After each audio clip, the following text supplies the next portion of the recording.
एक एक अध्याय की कुछ थोड़ी थोड़ी चर्चा कर रहे हैं। आज जो हम चर्चा करेंगे वह है 8वें अध्याय की करेंगे।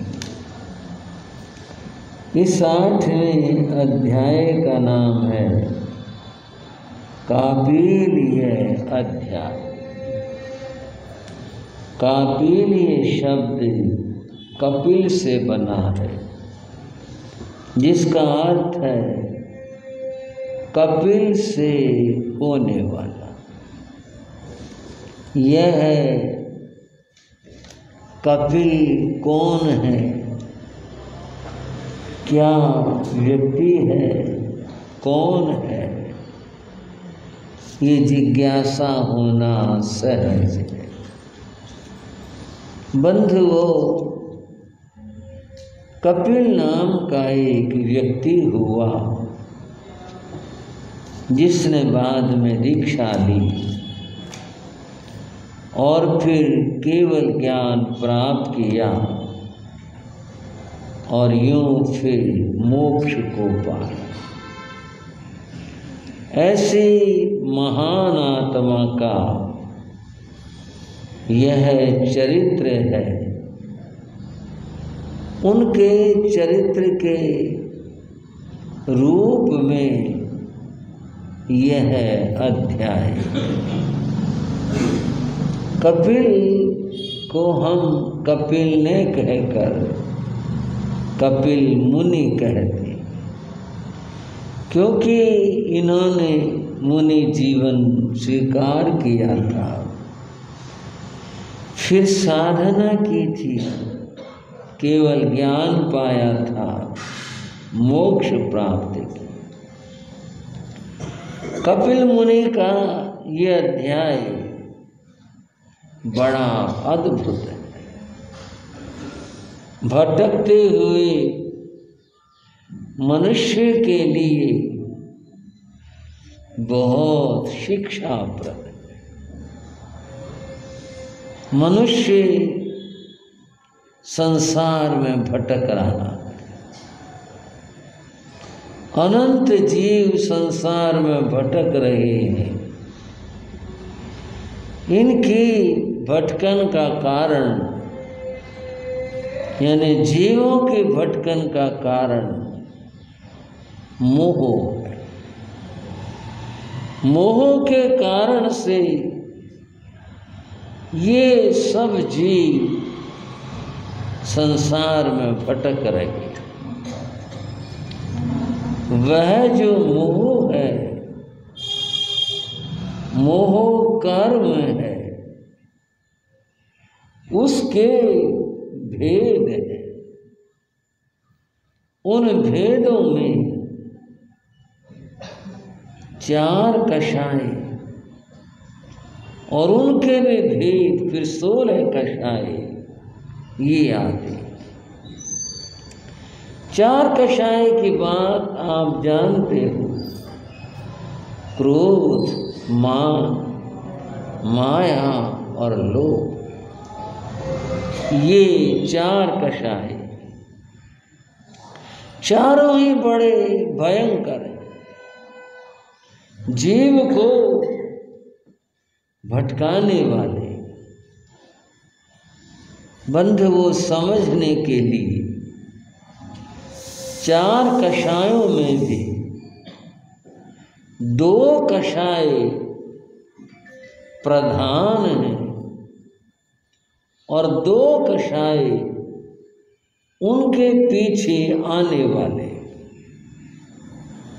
यह क्या बात हुई? बात समझ लें। प्रधान यानी मुख्य, अहंकार या मान और लोभ, ये 2 प्रधान हैं। इस मान के कारण से क्रोध आता है। समझे? आपने किसी को, चाहे वो आपका सेवक था, चाहे पुत्र था, चाहे और कोई व्यक्ति था, उसको आपने कोई कार्य का उदाहरण रख लेते हैं। सेवक से कहा एक गिलास पानी देना, सहज बात थी, आपको जरूरत थी, आपने कहा एक गिलास पानी देना, और उसने यूं कह दिया मैं ये काम कर लूं फिर लाया, बस फिर आगे भी बताना पड़ेगा। बेवकूफ है, पागल है, जानवर है। जब मैं कह रहा हूं पहले मेरा कहना होगा, ये काम होगा तेरा, बात आगे तक जाएगी। यहां भी उसे काम करना, ढंग से काम कर, निकल जाए यहां से, मारूंगा तेरे, क्या पता नहीं कितनी बात हो सकती। जब आपने पानी का गिलास लाने को कहा तब कोई क्रोध नहीं था, कोई बात नहीं थी, आपने सहज ही कहा।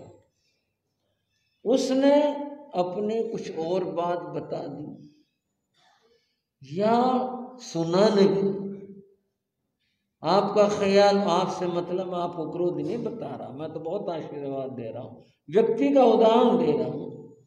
उसने समझा, किसने कान में मार ली, जान के नहीं सुनी,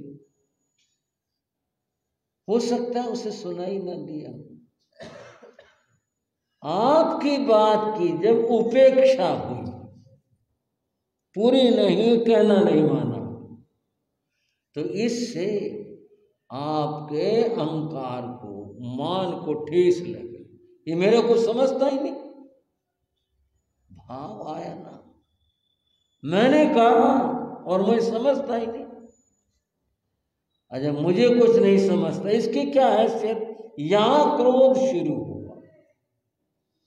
अगर अहंकार न होता तो भाव क्या होता, अच्छा भाई कर ले फिर दे दी, अच्छा भाई अरे सुना नहीं क्या, मैं तो कह रहा था पानी ले आता, आप आराम से कह देते। अहंकार को ठेस लगती है तो क्रोध आता। आप सोच कर देखिए, जितने क्लेश और झगड़े हैं सब में प्रधान अहंकार होता। बात नहीं मानी, बात सुनी नहीं, कहना नहीं किया, ये जो अहंकार को ठेस लगती है, यहां क्रोध पैदा होता। फिर क्रोध तो फिर जो उसने करना वो करता। तो मान और क्रोध में प्रधान कौन रहा, मान, फिर क्रोध आया। अब जो दो कषाय रहे, माया और लोभ, माया यानी छल कपट, और लोभ तो आप समझते हैं, उसके भी कुछ बात कर लेंगे। आदमी छल कपट कब करता है, झूठ कब बोलता है, जब उसमें लोभ पैदा होता है, और लोभ में वह किसी वस्तु को प्राप्त करना चाहता है और वो प्राप्त हो नहीं रही, उसके लिए झूठ भी बोलता है, कपट भी करता है। ये कोई तरीका अपना करके उसको पाना चाहता है, ये लोभ है। अगर लोभ न होता, पड़ी रहेगी, क्या करता है,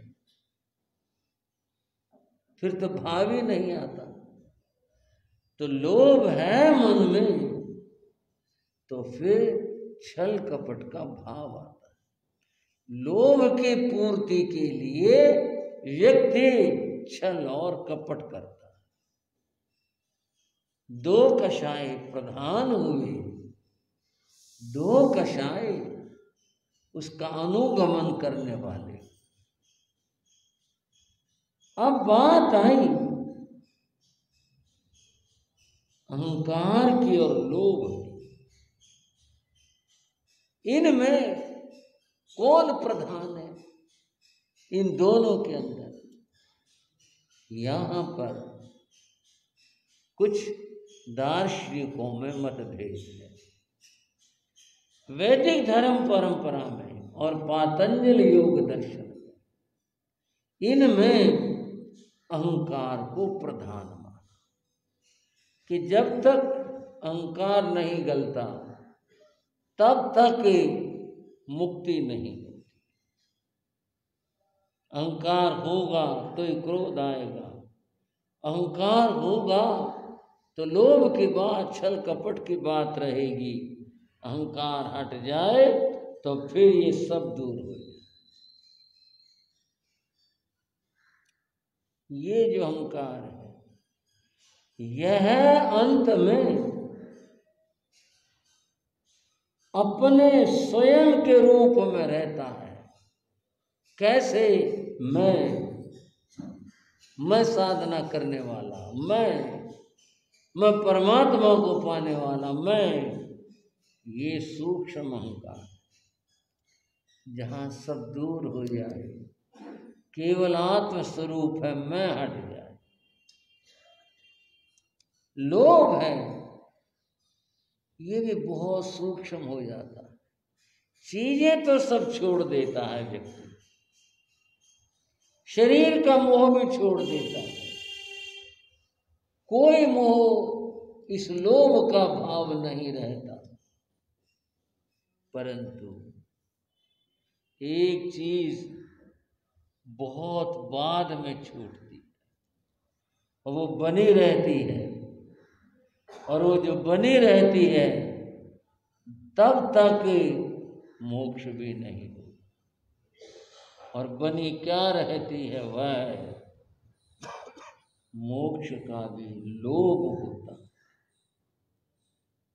कुछ बात बारीक सी हो, वो लोभ भी जब तक बना है तब तक मोक्ष नहीं। आप कहेंगे तो अच्छी बात है, ये अच्छी बात नीचे तक ही है, ऊपर जाकर तो मोक्ष का, परमात्मा का वो लोभ भी नहीं रहता। और जब वो हट जाता है तभी व्यक्ति मोक्ष को, परमात्मा को प्राप्त करता। यह जो अध्याय है कपिल मुनि का अध्याय, यह अध्याय इस लोभ की बात को समझाने वाला है कि यह जो लोभ है यह व्यक्ति को कैसे भटकाता है, और जो इसको जीत लेता है वह परम को उपलब्ध हो जाता है। ये बात, ये संदेश लोभ को जीतने का इस अध्याय में बताया। बातें तो बहुत सारी, थोड़ा समेट करके करते हैं। एक जमाना था, उस युग में, उस जमाने में कौशाम्बी नाम की नगरी थी। नगरी का नाम क्या लिया? कौशाम्बी नाम की नगरी थी। इस कौशाम्बी नगरी के अंदर काश्यप नाम का एक राज पुरोहित रहता था। बड़ा आदमी था, विद्वान था, तभी तो राजा का पुरोहित बना, ऐसे तो नहीं बन सकते। राजा को पुरोहित होना, संसार की दृष्टि से बात कर रहा हूं, बड़ी बात। उस काश्यप पुरोहित की पत्नी थी और एक उसका पुत्र था। उस पुत्र का नाम कपिल था। बस ये इतना ही परिवार था, 3 व्यक्तियों का। काश्यप बहुत धनी हो गया था। राजा के यहाँ से बहुत पुरस्कार, दान दक्षिणाएं, बड़ा कुछ प्राप्त होता था, तो बहुत धनी हो गया था। इस तरह उनका जीवन सुख के साथ चल रहा था, बाकी जीवन का कुछ पता नहीं, कब और क्या घटना घट जाए कुछ नहीं पता।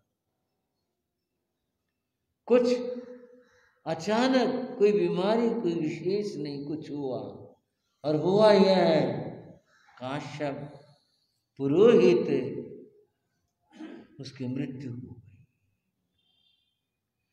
उस परिवार पर तो दुखों का पहाड़ टूट पड़ा। अब घर में रहा कौन?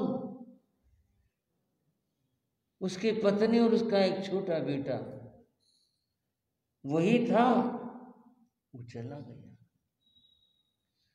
बाकी तो बात संसार की है।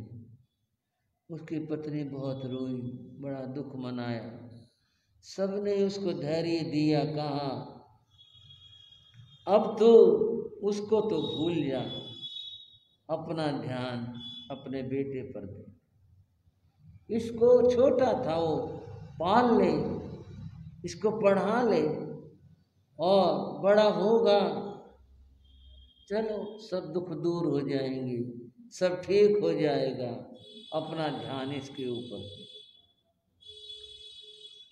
अब दुख आदमी रोए भी कब तक? शनै शनै समय के साथ जो दुख का गहरा घाव था भरने लगा था।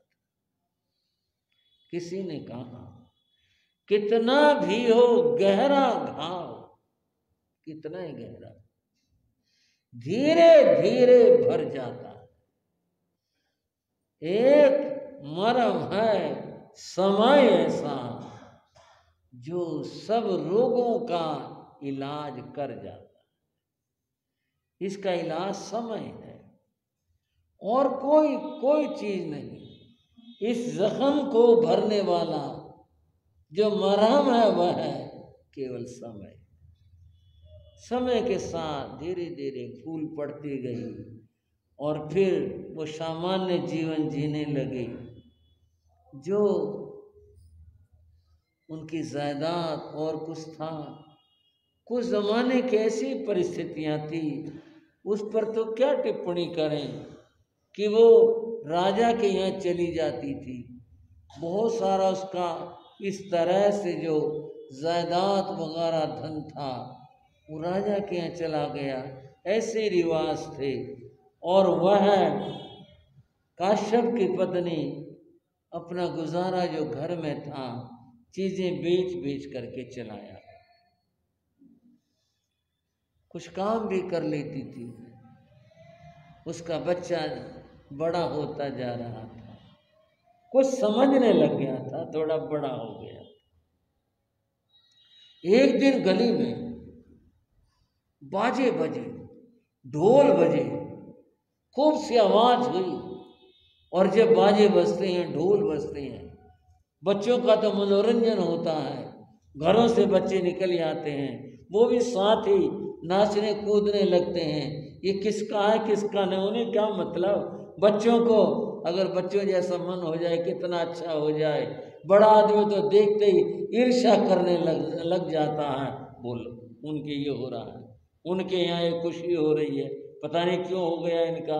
अगर बच्चों जैसा मन हो, जिसका भी बाजा देखा और जहाँ नाचने लग गए, आपका मन भी अगर ऐसा हो जाए, किसी की खुशी हो आप भी खुश हो जाएं, कितना अच्छा हो। वह बाजा, उसके पीछे एक हाथी था, हाथी पर एक आदमी बैठा था और पीछे लोग थे। कपिल के घर के आगे से निकल गया, कपिल भी खूब नाचा। जब वो बाजा जुलूस निकल गया, कपिल अपने घर में आया, उसने देखा उसकी माँ आंखें पोंछ रही।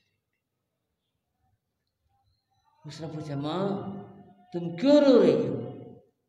कुछ नहीं बेटा, जाओ खेल लो। नहीं माँ बताओ क्या बात, तुम क्यों रो रही थी, क्या बात हुई, किसने क्या कहा? नहीं बेटा कुछ नहीं। ठीक है तुम जाओ खेल लो, गले में खेल, बच्चों के साथ खेल लो। नहीं माँ मुझे बताओ क्या बात हो।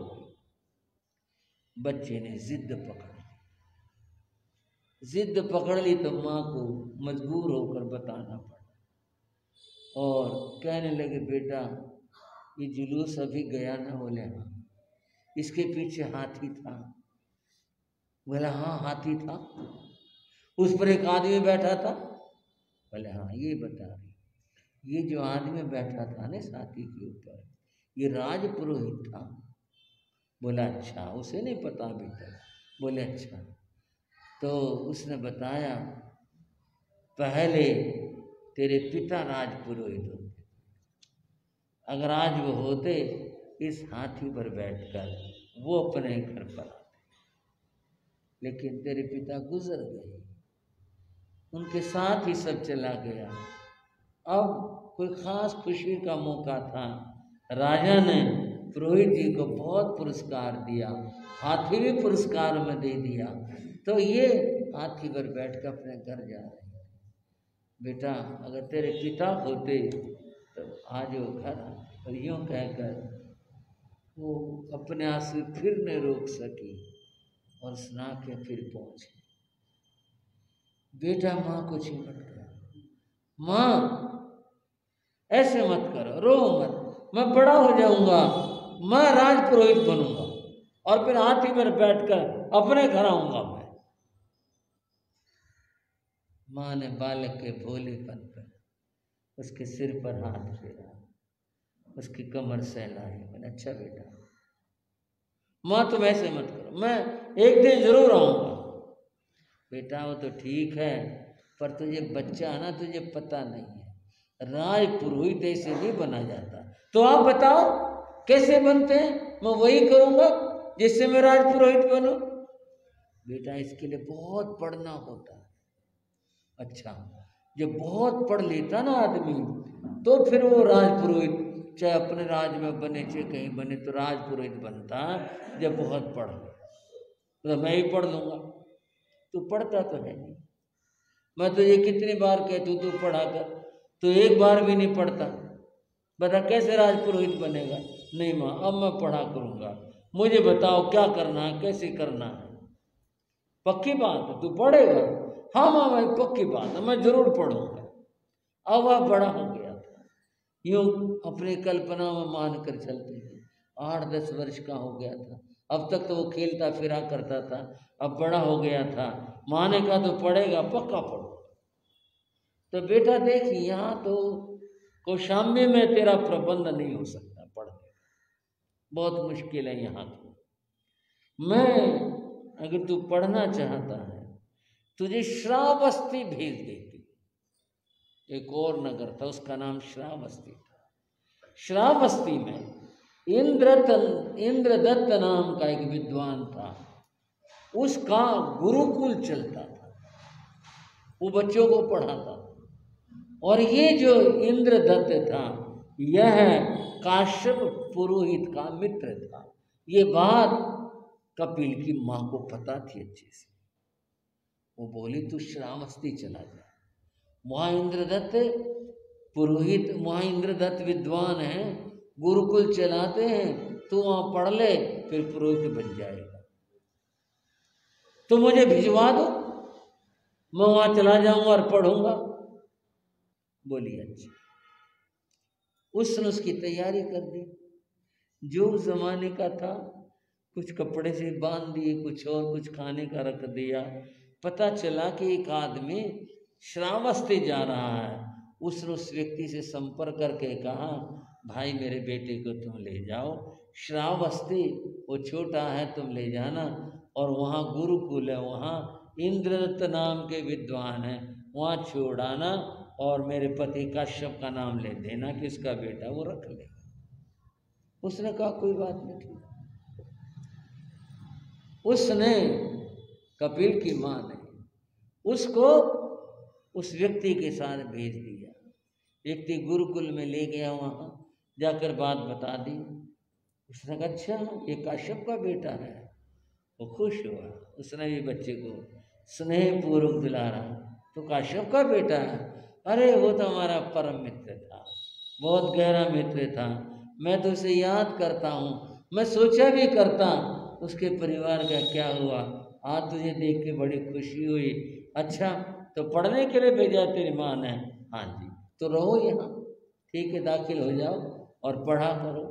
और यूं कपिल गुरुकुल में दाखिल पढ़ने लग गया। खाने की व्यवस्था थी वहाँ पर सभी बच्चों की, वो वहीं रहता, इस तरह करता। वर्ष पर वर्ष व्यतीत होने लगे। समय आया, वो ऊंची कक्षाओं में चला गया और यूं वो युवा भी हो गया। युवा हो जाने पर कुछ ज़रूरतें बढ़ भी जाती, उसकी ज़रूरतें भी कुछ बढ़ गई, उसकी किताबें और चीज़ें। इंद्रदत्त चाहता था कि भी ये खूब विद्वान बने, खूब पढ़े, लेकिन गुरुकुल में व्यवस्था, क्योंकि वो बड़ा हो गया था, कठिन पड़ रही थी। उसका एक मित्र था इंद्रदत्त का, नगर में श्रेष्ठ सेठ था वो अपने मित्र सेठ के पास गया और बोला, ऐसे एक बच्चा है और वो पढ़ रहा है कई वर्षों से, अब उसको एकांत भी चाहिए, कुछ उसकी ज़रूरतें भी हैं। सेठ जी, आप कुछ उसके लिए कर दो। बोलो क्या करना? यही है कि उसके कुछ रहने का इंतज़ाम हो जाए और खाने पीने की व्यवस्था हो जाए, कुछ किताबों की व्यवस्था हो जाए। हो जाएगा पंडित जी, कोई बात नहीं। अपनी पुरानी हवेली पड़ी, खाली पड़ी है, वो वहाँ रह ले। और खाना हमारे घर से खा लेगा, कोई बात नहीं, किताबें मैं दिलवा देता हूँ। ये भी दया का भाव है। किसी का सहयोग करना, शिक्षा में सहयोग करना एक बड़ी बात है। ठीक है, उसने कपिल को समझा दे, बेटा यहाँ पढ़ाई में तेरी हानि होती है, बहुत बच्चे हैं, तू ठीक से पढ़ नहीं पा रहा, तू वहाँ पढ़ ले, यहाँ आ जाकर और अपने वहाँ रहते पढ़। बोला ठीक है। वो वहाँ रहने लग गया, पढ़ने लग गया। सेठ ने देखा बहुत मन लगा के पढ़ता है ये। मन में एक विचार आया, ये घर आता है, फिर खाना यहाँ खाता है, फिर जाता है, इसकी पढ़ाई में दिक्कत होती होगी। उसने कहा, घर में एक दासी थी, दासी से कहा तो उसका खाना दे आया कर 2 समय का। बोली अच्छा। वो खाना दे के आने लगी, जाती रही, खाना दे करके आती रही। बंद हुआ और समय बीता। कपिल का और दासी का परिचय बढ़ा, एक दूसरे के बारे में जाना, उसकी स्थितियों को जाना, उसने उसकी स्थितियों को जाना, और आखिर हमारा कौन है, कैसे है। और वो उनका जो आपस में मिलना था, वह स्नेह कुछ और ज़्यादा बढ़ गया। आपस में वो दोनों युवा थे, ये निर्णय ले लिया कि हम विवाह कर लेते हैं और अपना घर, अपनी दुनिया बसा लेते हैं। आप अपनी पढ़ाई पूरी कर लो, उसके बाद फिर अपना काम करना। वो भी सहमत हो। कुछ समय और बीता।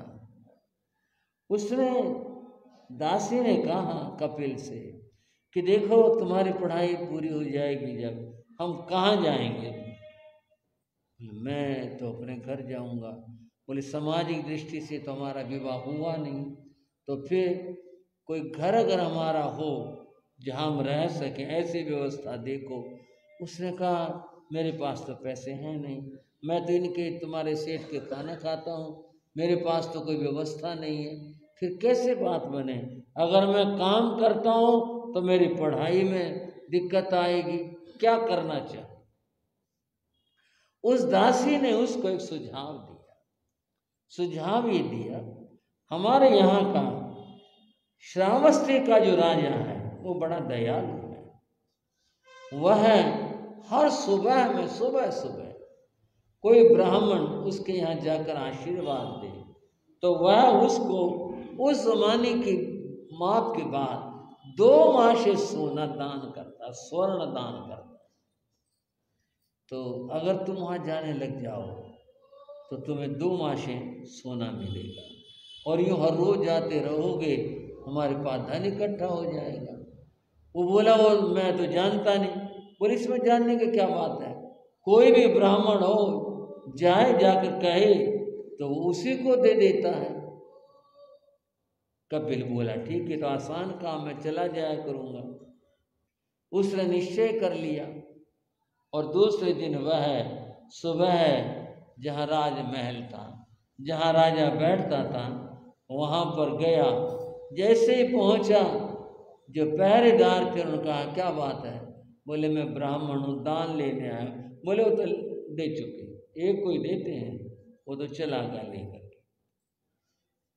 फिर आना, दूसरे दिन फिर वो गया, तब भी ऐसा हुआ, और तीसरे दिन भी ये हो गया, वो खाली आ गया।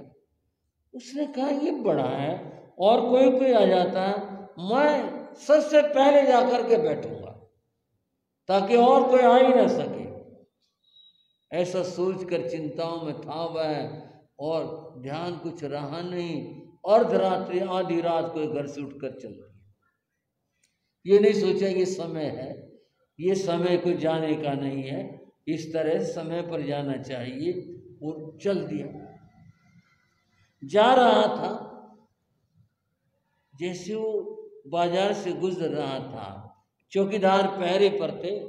चौकीदारों ने देखा एक आदमी जा रहा, अकेला जा रहा है, क्या मतलब है, क्या बात? उन्हें शक हुआ कहीं चोर तो नहीं हो। चौकीदार ने उसे पुकारा और ललकारा, कौन है तू? वो तो घबरा गया। मैं राजा के पैसे लगा करने, सच सच बता कहाँ चोरी करनी थी तुझे? वो ठीक से जवाब नहीं दे सका, और चौकीदार ने उसे पकड़ लिया, पकड़ करके उसके हाथ बांध दिए, और फिर चौकीदार उसे ले गया।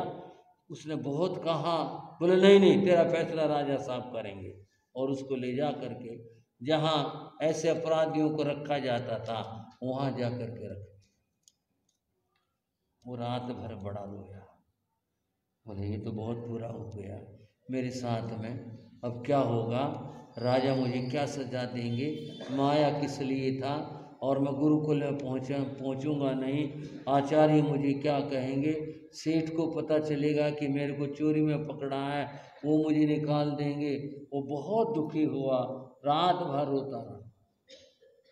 सुबह हुई, रात दरबार का समय हुआ, राजा स्वयं अपराधियों का न्याय करते थे। राजा आ गए, और फिर जैसे और अपराधियों को लाया गया था उसको भी पकड़ करके लाया गया। वो आया कपिल, और राजा के सामने खड़ा हो गया। वो बहुत भयभीत था, पता नहीं क्या होगा। राजा ने उसे देखा, और देखकर उसके शक्ल को, उसके हाव भाव को, उसकी स्थिति को, राजा को लगा कि चोर तो नहीं, चोर की तो चोरी चालाकी उसके रोम रोम से टुपकती है, ये चोर तो नहीं लगता। ये क्या बात है? राजा ने उससे पूछा क्या नाम है? उसने लड़खड़ाते हुए कहा कि मेरा नाम कपिल है। चोरी करते हो? चोर हो? राजा की धमकी भरी आवाज से और भी घबरा गया। सच सच कहो, अगर सच बोलोगे तो छोड़ दूंगा, और नहीं सारी उम्र जेल में पड़े रहोगे। सच बताओ क्या करते हो? बोला जी मैं चोर नहीं हूं, और जी मैं चोर भी हूं। दो बातें कैसे? चोर नहीं हो और चोर भी हो? वो बोला जी मैं किसी घर से कोई चीज चुराने वाला चोर नहीं, मैं ऐसा कभी नहीं मैंने किया, ना मैं करता हूं। फिर चोर कैसे हो? बोले मैं अपने माता का, सेठ का, अपने गुरु पढ़ाने वाले का, समाज का, सबका चोर हूं। वो कैसे?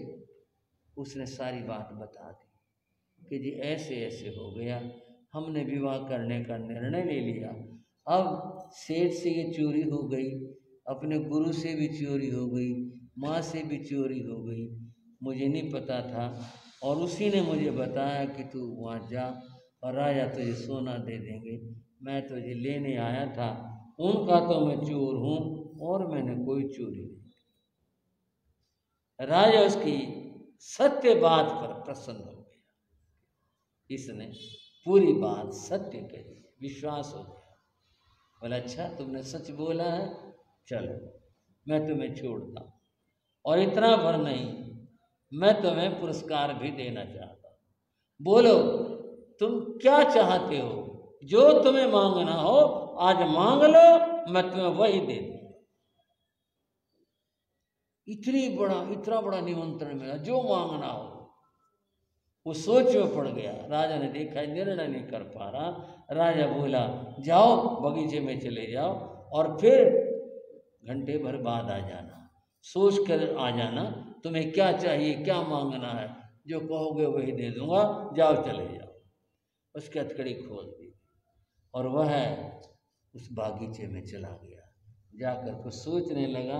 क्या सोचा, बड़ी अद्भुत कथा, बड़ी विलक्षण कथा है कपिल की। और ये कपिल जो इस तरह पकड़ा गया और केवल ज्ञान तक कैसे पहुंचेगा, ये चर्चा अगले समयों में।